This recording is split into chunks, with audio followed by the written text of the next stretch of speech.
Hello students, in this video I am just going to explain a very important topic that is electricity.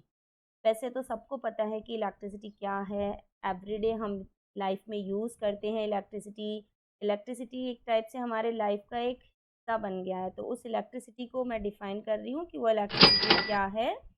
तो इसमें हम different topics को study करेंगे। तो first of all just I am going to explain you about the electricity. Just see कि electricity क्या होती है। It is an electric energy which tells flow of electrons in an circuit. जो electricity होती है वो एक इलेक्ट्रिक एनर्जी है जो इलेक्ट्रॉन्स के फ्लो को शो करती है सर्किट में। इलेक्ट्रिसिटी टू टाइप की है, फर्स्ट है स्टैटिक इलेक्ट्रिसिटी और सेकंड है करंट इलेक्ट्रिसिटी। जब भी किसी इलेक्ट्रिक सर्किट में इलेक्ट्रिक करंट फ्लो होता है तो वो ओनली फ्लो ऑफ इलेक्ट्रॉन्स है, यानी ओनली इलेक्ट्रॉन्स ट्रांसफ़र होते हैं, प्रोटॉन्स ट्रांसफ़र नहीं होते हैं। प्रोटॉन्स न्यूक्लियस में बाइंड रहते हैं। नेक्स्ट जो है वो है इलेक्ट्रिक करंट। अब इलेक्ट्रिक करंट क्या है? Electric current is the rate of flow of electric charge.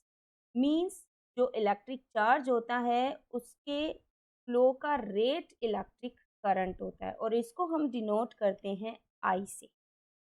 Means electric current I equal होता है क्यू अपॉन टी। क्यू होता है इलेक्ट्रिक चार्ज, टी होता है टाइम। इलेक्ट्रिक करंट हो गया इलेक्ट्रिक चार्ज अपॉन टाइम। इसकी जो ऐसा यूनिट होती है बहुत ही सिंपल है, उसको फाइंड आउट करना ऐसा यूनिट को।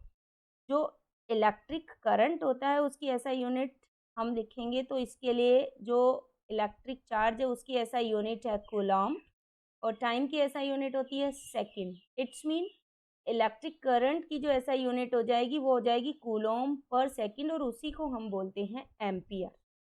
तो एम्पियर ऐसा यूनिट है इलेक्ट्रिक करंट की। अब 1 एम्पियर अगर हमें डिफाइन करना है तो बहुत इजी है। 1 एम्पियर इक्वल हो गया 1 coulomb upon 1 second. Means if 1 coulomb electric charge 1 second में फ्लो होता है तो वो 1 एम्पियर होता है। इस एम्पियर को इलेक्ट्रिक करंट को मेज़र करने के लिए जो डिवाइस यूज़ करते हैं वो एमीटर होती है। मीन्स एमीटर वो डिवाइस है जो फ्लो ऑफ इलेक्ट्रॉन्स को मेज़र करता है, फ्लो ऑफ इलेक्ट्रिक करंट को मेज़र करता है किसी भी सेल में।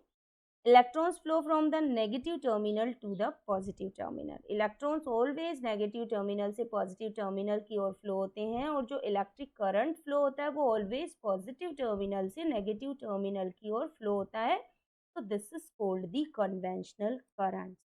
Now see in this diagram कि जो इलेक्ट्रिसिटी होती है उसमें इलेक्ट्रॉन्स और करंट का फ्लो कैसे होता है। इलेक्ट्रॉन्स ऑलवेज इस नेगेटिव टर्मिनल से पॉजिटिव टर्मिनल की ओर फ्लो हो रहे हैं, वाइल जो करंट होता है इलेक्ट्रिक करंट वो पॉजिटिव टर्मिनल से नेगेटिव टर्मिनल की ओर फ्लो होता है। नेक्स्ट जो टॉपिक है वो है इलेक्ट्रिक चार्ज। इलेक्ट्रिक चार्ज क्या है? This is the number of electrons which is lost और gain by an atom in known as the electric charge. Means कोई भी एटम है वो जितने इलेक्ट्रॉन्स गेन करता है या इलेक्ट्रॉन्स को लूज करता है उसको हम इलेक्ट्रिक चार्ज बोलते हैं और इलेक्ट्रिक चार्ज को हम डिनोट करते हैं लेटर क्यू से। मीन्स इसकी जो ऐसा यूनिट है वो है कूलॉम और क्यू इक्वल होता है N E. Q equal N E. N यहाँ पे नंबर ऑफ इलेक्ट्रॉन्स है और ई यहाँ पे इलेक्ट्रॉन चार्ज है और ई की जो वैल्यू होती है वो होती है 1.6 इंटू 10⁻⁻19 इलेक्ट्रॉन वोल्ट। तो अगर आपके पास Q और E की वैल्यू है तो आप नंबर ऑफ इलेक्ट्रॉन्स फाइंड कर सकते हैं। ये जो न्यूमेरिकल्स हैं हम नेक्स्ट वीडियो में डिस्कस करेंगे। नेक्स्ट है इलेक्ट्रिक पोटेंशियल। इलेक्ट्रिक पोटेंशियल क्या होता है? This is the potential at any point is the work done in bringing a unit positive charge from infinitive to the point. Means infinitive से unit charge को किसी भी point तक लाने के लिए जितना वर्क हमने किया that is known as the electric potential. Electric potential को हम लेटर V से डिनोट कर रहे हैं, तो V इक्वल होता है W अपॉन Q। W यहाँ पे वर्क है, Q यहाँ पे इलेक्ट्रिक चार्ज है, means electric potential difference equal हो जाएगा वर्क अपॉन इलेक्ट्रिक चार्ज। अब इसकी ऐसा यूनिट फाइंड करना बहुत ईजी है। W की जो ऐसा यूनिट होती है वर्क की, वो जूल होती है, और Q की यानी इलेक्ट्रिक चार्ज की जो ऐसा यूनिट है वो कूलॉम्ब है। इट्स मीन इलेक्ट्रिक पोटेंशियल की जो ऐसा यूनिट हो जाएगी वो हो जाएगी जूल पर कूलॉम्ब, और उसी को हम बोलते हैं वोल्ट। मीन्स इलेक्ट्रिक पोटेंशियल की ऐसा यूनिट है वोल्ट। अब 1 volt equal 1 joule upon 1 coulomb. Means आपको अगर 1 वोल्ट पूछता है, 1 वोल्ट को आपको डिफाइन करना है तो बहुत ईजी है, बस आपको फॉर्मूला लर्न करना है इसका। जो 1 joule upon 1 coulomb means 1 coulomb electric charge को 1 पॉइंट टू अनदर पॉइंट पे ट्रांसफ़र करने के लिए जितना 1 जूल वर्क करना पड़ रहा है तो उसको हम बोलेंगे 1 वोल्ट। और इस वोल्ट को इलेक्ट्रिक पोटेंशियल को मेज़र करने के लिए जो डिवाइस यूज़ होती है वो डिवाइस होती है वोल्ट मीटर। नेक्स्ट है व्हाट इज ओम्स लॉ। अब बहुत ही इम्पोर्टेंट है ओम्स लॉ, और मोस्टली बोर्ड एग्जाम्स में पूछा भी जाता है। इसका ग्राफ पूछ सकता है या इसको आपको डिफाइन करना पूछ सकता है, तो कुछ भी पूछ सकता है ओम्स लॉ में, या इस पर कोई न्यूमेरिकल पूछ सकता है। तो बहुत इंपॉर्टेंट टॉपिक है कि ओम्स लॉ। तो ओम्स लॉ क्या है? फर्स्ट ऑफ ऑल ये जॉर्ज सीमन ओम ने दिया था 1827 में। उसने एक रिलेशन फाइंड किया इलेक्ट्रिक करंट और पोटेंशियल डिफरेंस के बीच में। तो जो ओम्स लॉ है आपको एज इट इज लर्न करना है कि the potential difference V across the ends of a given metallic wire in an electric circuit is directly proportional to the current flowing through it provided its temperature remain the same. Means जो V है potential difference वो directly proportional होता है electric current के I के, but the temperature remain the same. Temperature change नहीं होना चाहिए उस इलेक्ट्रिक सर्किट में। Means V equal IR। Just I will explain you कि कैसे हमने इसको डिनोट किया है, कैसे इसको एक्सप्लेन किया है। तो फर्स्ट जो पोटेंशियल डिफरेंस V है वो डायरेक्टली प्रोपोर्शनल है इलेक्ट्रिक करंट के। आपको इस प्रोपोर्शन के साइन को रिमूव करना है, तो इसको रिमूव करने के लिए आपको एक कांस्टेंट यूज़ करना पड़ेगा, और वो कांस्टेंट यहाँ पे मैं यूज़ कर रही हूँ R। मीन्स V इक्वल हो गया RI।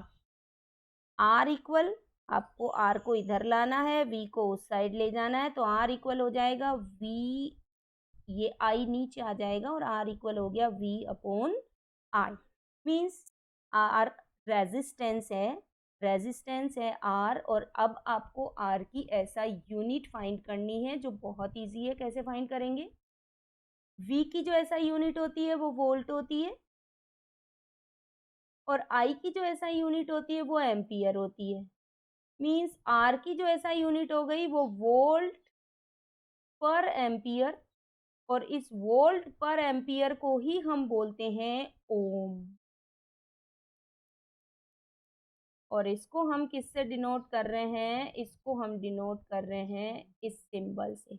तो मीन्स रेजिस्टेंस की जो ऐसा यूनिट हो गई वो वोल्ट पर एम्पियर या फिर ओम।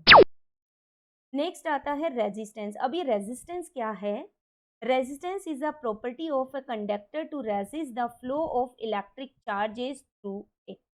Means when the electric charge is flowing through a electric circuit, तो रेजिस्टेंस उस इलेक्ट्रिक चार्ज के फ्लो को रेजिस्ट करने या स्टॉप करने की प्रॉपर्टी होती है। रेजिस्टेंस की ऐसा यूनिट ओम है, और इसको हम इस लेटर से रिप्रेजेंट कर रहे हैं। सपोज आपको 1 ओम को डिफाइन करना है, तो 1 ओम को डिफाइन करने के लिए 1 ओम इक्वल हो जाएगा हमारा 1 volt upon 1 ampere. It's mean बहुत इजी है। क्या होगा 1 ohm? If the potential difference between 2 points of a conductor is 1 volt. Potential difference 1 volt है और उसमें flowing current is 1 ampere, then the resistance of a conductor will be 1 ohm. Now the limitations of Ohm's law. क्या limitations हैं? First है all conductors do not obey Ohm's law. जो जितने भी conductors हैं सभी ओम्स लॉ को ओबे नहीं करते हैं. सेकंड, जो टेम्परेचर होता है वो सेम होना चाहिए, शुड नॉट चेंज नहीं होना चाहिए. ओम्स लॉ एप्लीकेबल नहीं है किसमें? वैक्यूम ट्यूब्स में, जैसे डायोड्स और ट्रायोड्स होते हैं. And it is not applicable to the gaseous conductors, जैसे गैसियस डिस्चार्ज ट्यूब. नेक्स्ट, ये ग्राफिकल रिप्रेजेंटेशन है ओम्स लॉ का. तो ग्राफिकल रिप्रेजेंटेशन के लिए हमने ग्राफ प्लॉट किया है किसके बीच में? पोटेंशियल डिफरेंस V और इलेक्ट्रिक करंट I. V और I के बीच में हमको ग्राफ ड्रॉ करना है. If we are getting the straight line, अगर हमको स्ट्रेट लाइन मिल रही है तो इट्स मीन ये ओम्स लॉ को ओबे कर रहा है. और अगर आपको कोई जिगजैग लाइन या कोई कर्व्ड लाइन मिल रही है तो ये ओम्स लॉ को ओबे नहीं कर रहा. Now the next is the factors on which the resistance depends. किस किस फैक्टर पे डिपेंड करेगा? फर्स्ट है length of a wire. Wire की लेंथ पे, मीन्स जो रेजिस्टेंस होता है वो डायरेक्टली प्रोपोर्शनल होता है लेंथ के. Second, area of the cross section of wire. Wire का जो एरिया होता है यानी उसकी जो थिकनेस होती है तो रेजिस्टेंस उसके इन्वर्सली प्रोपोर्शनल होता है. एंड थर्ड है material of the wire. Wire के मटेरियल पे डिपेंड करता है कि वायर किस मटेरियल का बना हुआ है. नेक्स्ट है रेजिस्टिविटी. अब आपको रेजिस्टिविटी फाइंड करनी है. तो रेजिस्टिविटी फाइंड करने के लिए रेजिस्टेंस अभी हमने स्टडी किया था कि लेंथ के डायरेक्टली प्रोपोर्शनल है. सेकेंड जो रेजिस्टेंस है वो resistance area, cross section area के इन्वर्सली प्रोपोर्शनल है. It's mean R is inversely proportional to AR 1/A. Now this first और सेकंड दोनों इक्वेशन R से ही रिलेटेड है, तो दोनों इक्वेशन को हम एक साथ लिख सकते हैं. दोनों को कंबाइन कर दिया और हमको मिल गया R is directly proportional to L/A. अब आपको इसको प्रोपोर्शन के साइन को हटाना है और इस साइन को हटाने के लिए आपको एक कांस्टेंट यूज़ करना होगा, क्योंकि हम ऐसे नहीं हटा सकते. हमको कोई कांस्टेंट यूज़ करना होता है और वो कांस्टेंट हम यहाँ यूज़ करेंगे रो. ये जो कांस्टेंट है रो, हम वो कांस्टेंट यूज़ करेंगे. तो R इज इक्वल टू रो, हमने कांस्टेंट यूज़ कर लिया प्रोपोर्शन के साइन को हटाने के लिए, L/A. यानी आपने जो कांस्टेंट यूज़ किया है वो रो है. इस रो को हम बोलते हैं रेजिस्टिविटी. ये जो रो हमने यूज़ किया है उसको हम रेजिस्टिविटी बोलते हैं. तो रो इक्वल हो जाएगा, क्रॉस मल्टीप्लाई कर दो, RA अपॉन L. तो रो इक्वल हो गया RA अपॉन L. अब सपोज आपको इसकी ऐसा यूनिट फाइंड करनी है. इंपॉर्टेंट है, क्वेश्चन आता है कि रो की ऐसा यूनिट क्या है. तो रो की ऐसा यूनिट फाइंड करने के लिए बहुत इजी है. रो इक्वल R की ऐसा यूनिट क्या हो गई? ओम. A की ऐसा यूनिट हो गई मीटर स्क्वायर. और L की ऐसा यूनिट लेंथ की भी मीटर हो गई. तो 1 मीटर से ये 1 मीटर कैंसिल हो जाएगा और आपके पास क्या बच रहा है? वो हो जाएगा ohm into metre. Means rho की जो ऐसा यूनिट है वो ओम मीटर है. अब सपोज क्वेश्चन पूछता है कि लेंथ इंक्रीज कर दी तो रेजिस्टेंस पे क्या इफेक्ट होगा या रेजिस्टिविटी पे. तो जस्ट इसको थोड़ा सा फोकस करना है कि लेंथ अगर हम इंक्रीज करते हैं तो रेजिस्टेंस भी इंक्रीज होता है. अगर हम एरिया यानी थिकनेस बढ़ाते हो, अगर आप वायर मोटा लेते हो तो उस कंडीशन में रेजिस्टेंस कम हो जाएगा. और अगर थिकनेस कम कर दी, आपने वायर पतला लिया है तो रेजिस्टेंस ज़्यादा हो जाएगा.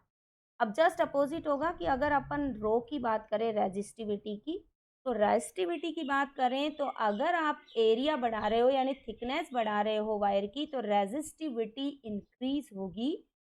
और अगर आप लेंथ इंक्रीज कर रहे हो तो रेजिस्टिविटी डिक्रीज होगी. लेंथ इंक्रीज करने पे रेजिस्टिविटी डिक्रीज होगी, लेंथ डिक्रीज करने पे रेजिस्टिविटी इंक्रीज होगी. तो ये जो आपके न्यूमेरिकल्स में क्वेश्चंस है उसमें बहुत हेल्प करेगा. नेक्स्ट जो इसके न्यूमेरिकल्स हैं वो नेक्स्ट वीडियो में डिस्कस करेंगे. तो if it is helpful for you, please like, share and subscribe. Thank you.